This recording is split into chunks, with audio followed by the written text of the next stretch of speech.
बिस्मिल्लाहिर्रहमानिर्रहीम। अस्सलाम वालेकुम वरहमतुल्लाहि वबरकातुहू। हज़रत हुज़ैफ़ा बिन असीद गफ़ारी से मरवी है कि एक मर्तबा हम पर आफ़ताब नबूवत तुलू हुआ। उस वक़्त हम आपस में मुज़ाकरा कर रहे थे। नबी सल्लल्लाहु अलैहि वसल्लम ने पूछा कि तुम लोग किस मौजू पर मुज़ाकरा कर रहे हो? लोगों ने अर्ज़ किया, हम लोग क़यामत का तज़करा कर रहे हैं। नबी करीम सल्लल्लाहु अलैहि वसल्लम ने फरमाया, क़यामत उस वक़्त तक कायम ना होगी जब तक कि तुम उससे पहले 10 अलामतें ना देख लो।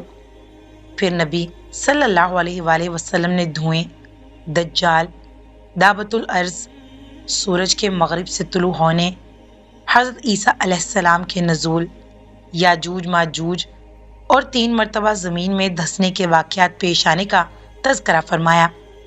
इनमें से एक वाक़या मशरिक में पेश आएगा, एक मगरिब में और एक जज़ीरा अरब में, और सबसे आखिर में वो एक आग होगी जो यमन से निकलेगी और लोगों को उनके जमा होने की जगह की तरफ धकेल देगी।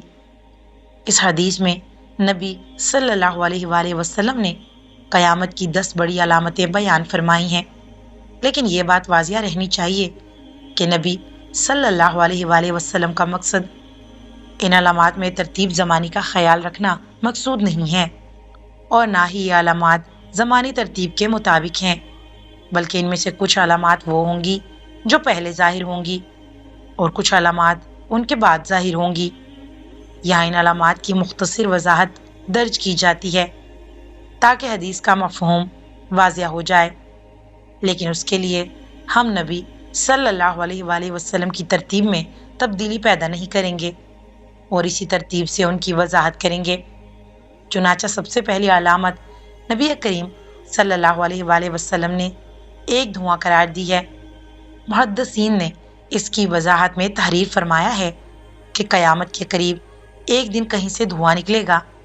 वो धुआं बढ़ते बढ़ते मशरिक से लेकर मगरिब तक और शिमाल से लेकर जुनूब तक फैल जाएगा और मुसलसल 40 दिन तक बरकरार रहेगा।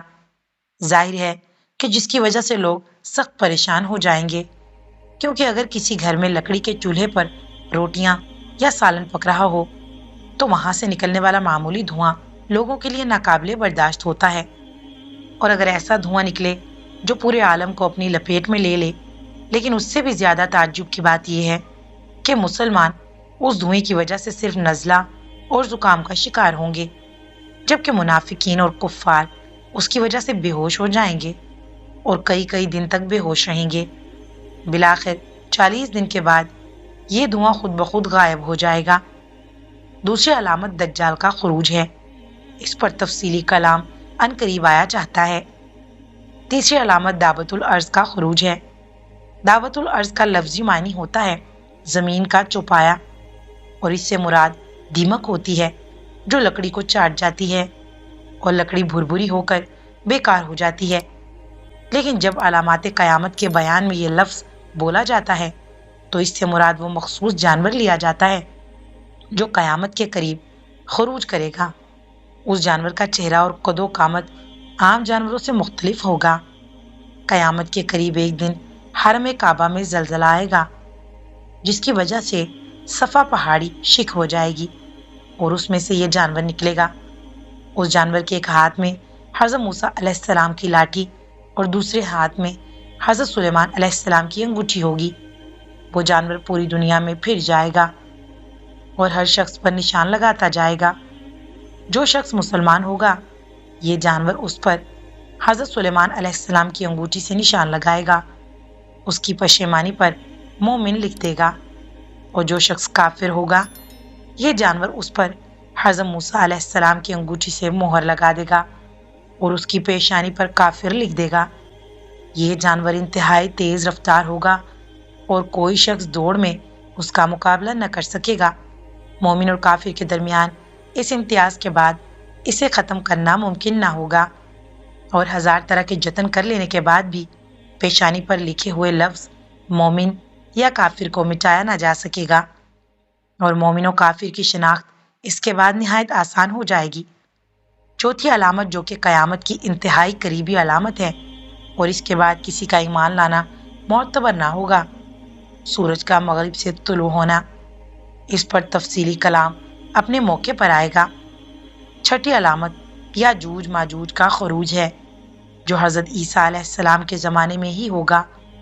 ساتویں، آٹھویں اور نویں علامت زمین میں لوگوں کو دھسائے جانے کے وہ 3 واقعات ہیں، جن میں سے ایک مغرب میں، ایک مشرق میں اور ایک جزیرہ عرب میں پیش آئے گا۔ گو کہ ان علاقوں میں خسف کے ایسے واقعات بارہا مرتبہ پیش آ چکے ہیں، لیکن احادیث کے سیاق و سباق سے واضح ہوتا ہے کہ قیامت کے قریب پیش آنے والے ایسے واقعات ماضی کی نسبت بہت زیادہ ہولناک اور خطرناک ہوں گے۔ ان کے نقصانات بہت زیادہ ہوں گے اور ان کے نتیجے میں لوگوں کی ایک بہت بڑی تعداد کو زمین میں دھسا دیا جائے گا۔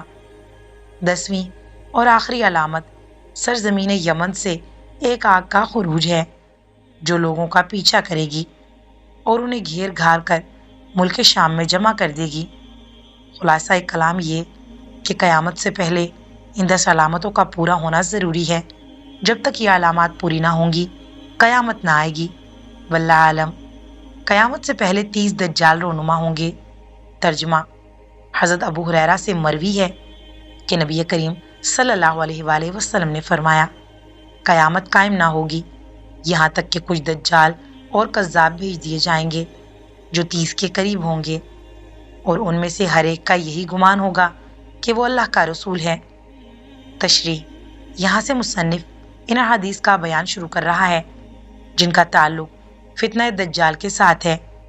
روئے زمین پر تاریخ انسانیت کا یہ سب سے بڑا فتنہ ہوگا جو اپنے وقت پر رونما ہوگا۔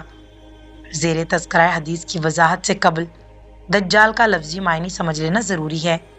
چنانچہ علماء نے لکھا ہے کہ دجال کا لفظ دجل سے نکلا ہے اور دجل کا معنی ہے مکر و فریب۔ یہ لفظ اردو محاورے میں بھی استعمال کیا جاتا ہے۔ کہا جاتا ہے کہ فلاں آدمی نے دجل و فریب سے کام لیا۔ اس کا مطلب یہ ہوتا ہے کہ فلاں آدمی نے مکاری سے کام لیا۔ چونکہ دجال بھی انتہائی مکر و فریب سے کام لے گا، اس لیے اسے دجال کا نام دیا گیا۔ اسی طرح لفظ دجل کا ایک معنی ہے خلط ملط کرنا۔ چونکہ دجال حق اور باطل کو خلط ملط کر دے گا کہ ان دونوں میں امتیاز کرنا مشکل ہو جائے گا، اسی لیے اسے دجال کا نام دیا گیا۔ زیر تذکرہ حدیث میں نبی کریم صلی اللہ علیہ وآلہ وسلم نے یہ پیشن گوئی فرمائی ہے کہ قیامت آنے سے پہلے 30 دجال اور کذاب لوگ آئیں گے۔ ان میں سے ہر شخص نبوت کی دعوت کرے گا اور خود کو اللہ کا پیغمبر قرار دیتا ہوگا، حالانکہ اللہ تعالیٰ نے نبوت اور رسالت کا سلسلہ جناب محمد رسول اللہ صلی اللہ علیہ وآلہ وسلم پر ختم فرما دیا ہے۔ ان کے بعد کوئی نبی اور پیغمبر نہیں آئے گا، اور اگر کوئی شخص نبوت کا دعویٰ کرتا ہے وہ جھوٹا اور کذاب و دجال ہے۔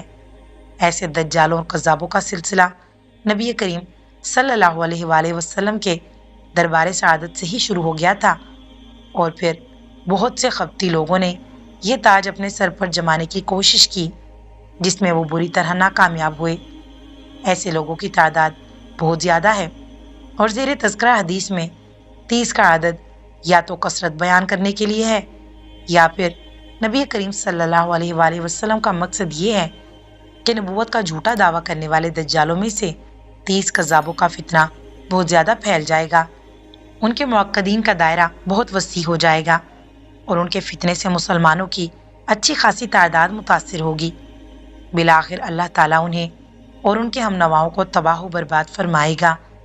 ان کا سب سے آخری فرد وہ دجال اکبر ہوگا جو ان تمام دجالوں اور کذابوں سے بڑھ کر فتنہ ہوگا، اور اس کی وجہ سے مسلمانوں کی سخت آزمائش کی جائے گی۔ اس فہرست میں سب سے پہلا نام مسیلمہ کذاب کا ہے، جس نے نبی کریم صلی اللہ علیہ وآلہ وسلم کی حیات طیبہ میں نبوت کا دعویٰ کر دیا تھا، اور یمامہ کے لوگوں نے اس کی نبوت کو تسلیم کر لیا تھا۔ دینی تعلیمات اور اسلامی واقعات کے لیے چینل کو سبسکرائب کر کے نوٹیفیکیشن آن کر دیں۔ ویڈیو کو صدقہ جاریہ سمجھ کر شیئر کرتے رہیں۔